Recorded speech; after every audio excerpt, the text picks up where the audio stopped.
Imagine raising billions of dollars with nothing but a dream, charisma, and hype. Now, imagine watching it all collapse overnight, exposing one of the biggest financial scams of our time. This isn't just a story about a failed startup. It's a cautionary tale of unchecked ambition, deception, and how Wall Street got played. This is the insane rise and fall of WeWork. WeWork wasn't just another tech startup. It was sold as a revolution.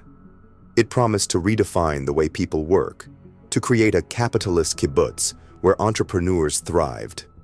Investors poured in billions, believing it was the next Apple or Amazon. But behind the scenes, a financial disaster waiting to explode. In this video, we'll uncover how Adam Neumann built WeWork on hype, manipulation, and cult-like leadership, how investors like SoftBank and JP Chase lost billions, and how Wall Street once again ignored the red flags until it was too late. It all started in 2010, when Adam Neumann and Miguel McKelvey launched WeWork, an office-sharing company promising to elevate the world's consciousness.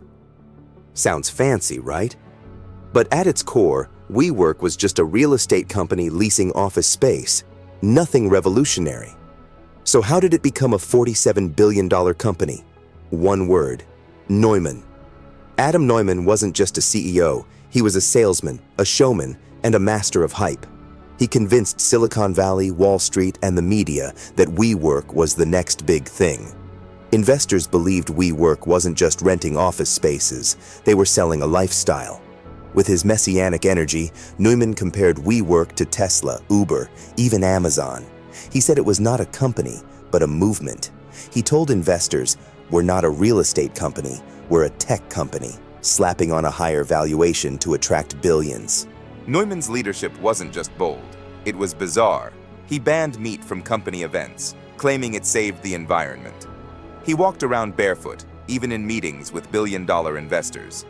He threw wild parties, had tequila in the office, and once fired 7% of the workforce, then threw a party featuring Run DMC. But here's the kicker.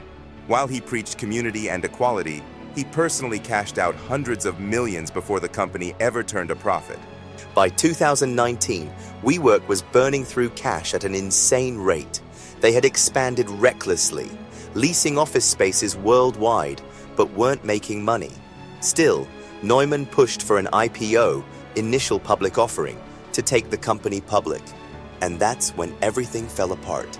The IPO filings revealed WeWork lost $1.9 billion in a single year. Neumann owned buildings that WeWork leased from him, pocketing millions.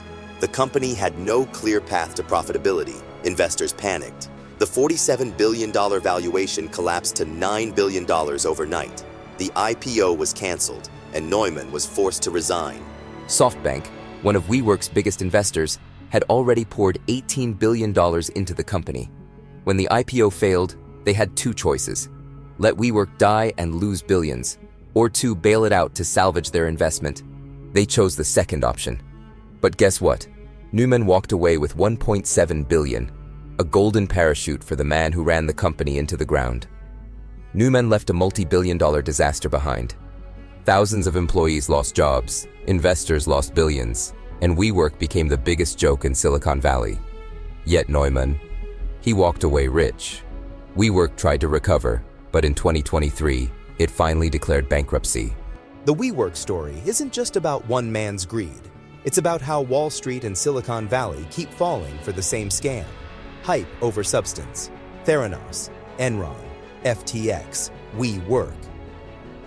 They all followed the same playbook: charismatic leader, unrealistic promises, blind investors, and an inevitable collapse. Will we ever learn? If you enjoyed this deep dive, hit that like button, subscribe for more business case studies, and let us know in the comments. What's the next financial disaster we should cover? Thanks for watching Next Gen Business. See you in the next one.